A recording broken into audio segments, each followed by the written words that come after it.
Have you ever wondered why Rise of the Guardians from DreamWorks practically disappeared from the spotlight, even though it was released by a studio responsible for hits like Shrek, Madagascar, Kung Fu Panda, and How to Train Your Dragon? At first glance, the movie had everything to become a classic, but in reality, it turned into one of the studio's biggest flops and faded into obscurity for many people. In this video, we're going to dive into the reasons behind this downfall and try to understand what really happened to Rise of the Guardians. Get ready, because another Cine Lovers is starting now. The movie tells the story of Jack Frost, a young man with ice powers who can control winter, a concept that, without a doubt, reminds many of Elsa from Frozen. In fact, I've even seen people ship the two, even though they belong to completely different universes and studios. Well, the movie's title promises to reveal the origin of all the Guardians, but instead of actually showing their origins, since they are already an established team, the story focuses almost entirely on Jack Frost's journey, failing to explore the potential of the other characters. This decision definitely hurt the movie's identity. This choice not only creates confusion, but also makes many people remember the film simply as the Jack Frost movie. And just to clarify, we're not talking about that creepy, killer snowman Jack Frost. I actually talked about that Jack Frost in another video. Check it out later if you're curious. In case you've forgotten who makes up the Guardians team, don't worry,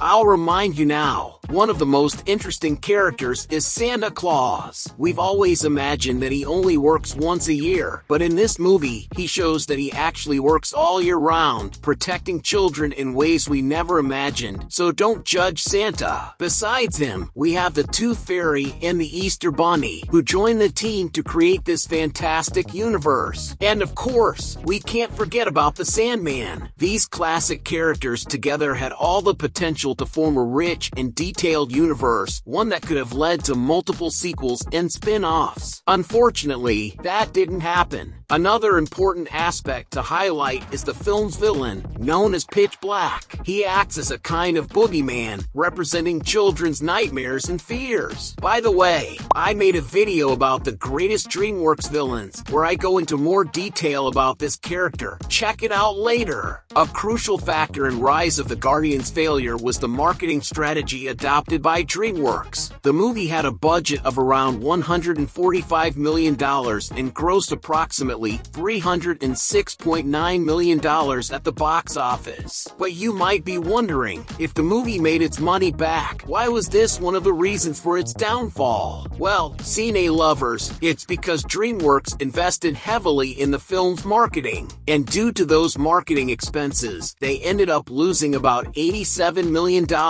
making it one of DreamWorks' biggest disappointments, at least until 2023, when Ruby Gillman Teenage Kraken was released. Now that was a real disappointment. And an even bigger disappointment would be if you've made it this far and still haven't left a like. Take this moment to support the channel. It's free and makes all the difference. The release date also didn't help the movie's performance. Rise of the Guardians was released during an extremely competitive period. In 2012, audiences were captivated by films like The Avengers, The Amazing Spider-Man, The Hunger Games, Ice Age Continental Drift, Skyfall, Madagascar 3, as well as Wreck-It Ralph and Brave. Rise of the Guardians ended up being overshadowed, almost like that guest who shows up at a party, but no one even notices they're there. That's pretty sad. Despite all these issues, it's important to recognize that Rise of the Guardians has a very interesting premise. Personally, I love the movie's concept. I think it had the potential to be a true masterpiece in terms of storytelling. However, I do agree that it failed to properly explain the origins of the Guardians as a whole.